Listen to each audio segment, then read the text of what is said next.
Hi, grade 12s. Today we're going to be looking at three aspects.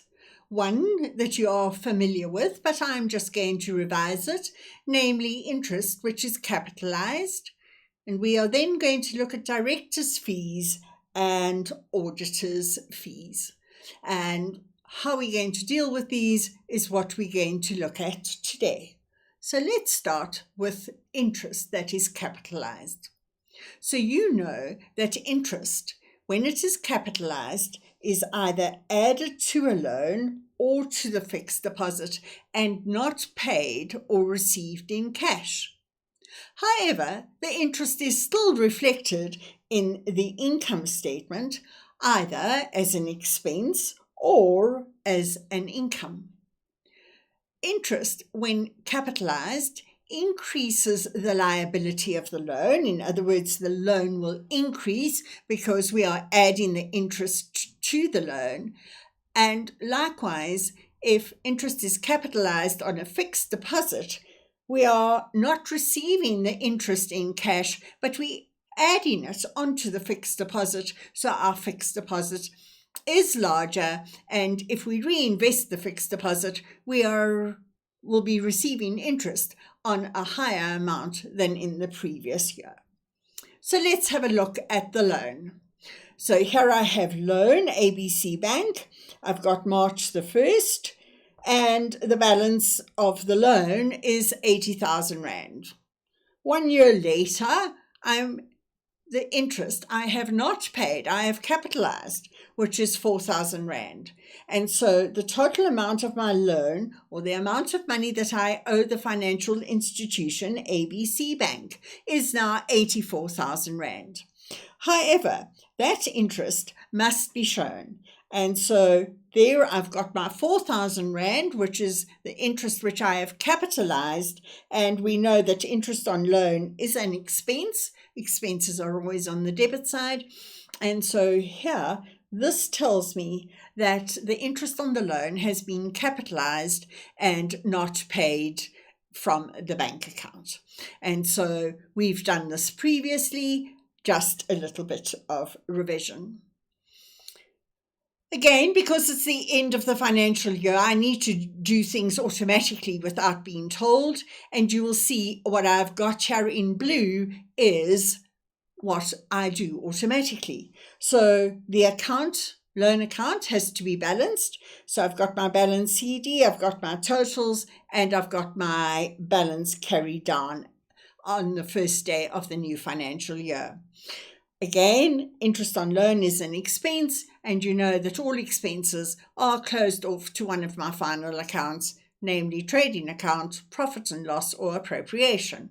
So the appropriate place to close off interest on loan is to the profit and loss account. Now, let's have a look at a fixed deposit. You know that a fixed deposit is an investment, and an investment is an asset. Hence, I've got my balance on the 1st of March on the debit side because this is an asset. I've earned 1,250 Rand interest, you'll note there, and instead of receiving the money, I have decided to capitalize the interest, which simply means I add it on to the fixed deposit. Interest on fixed deposit is an income, so it will be increasing my owner's equity. And so on the credit side, I've got where the interest came from. It came from the fixed deposit with AB Bank.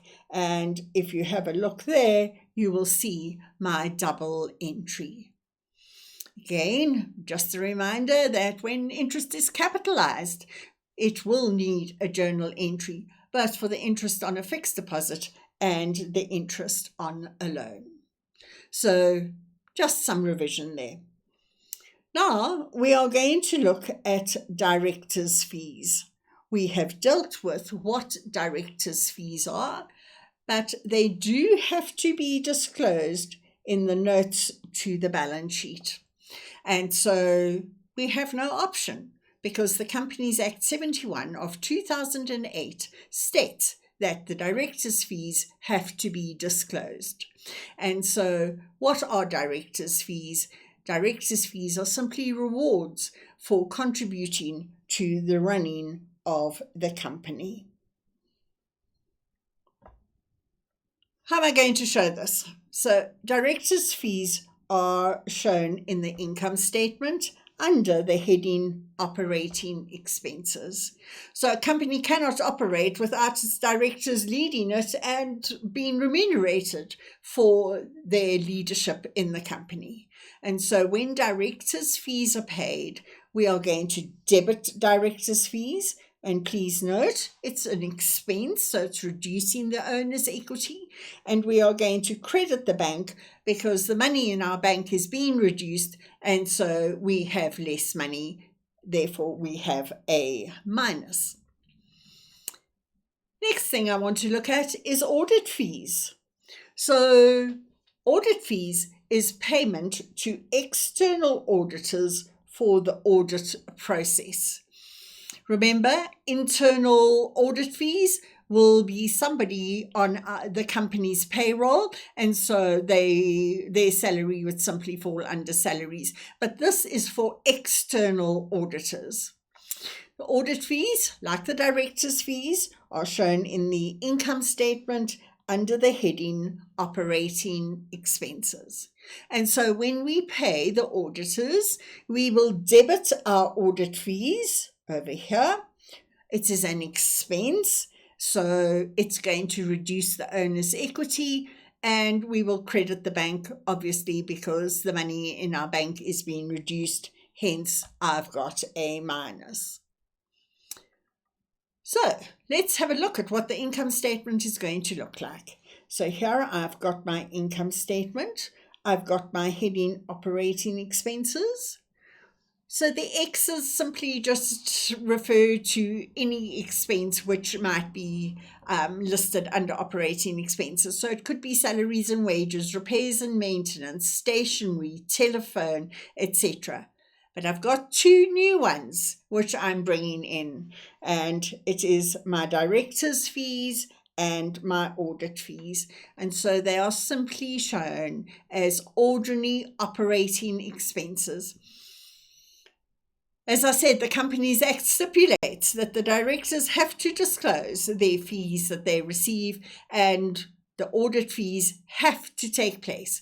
So it's just two additional operating expenses, which we haven't had in previous times.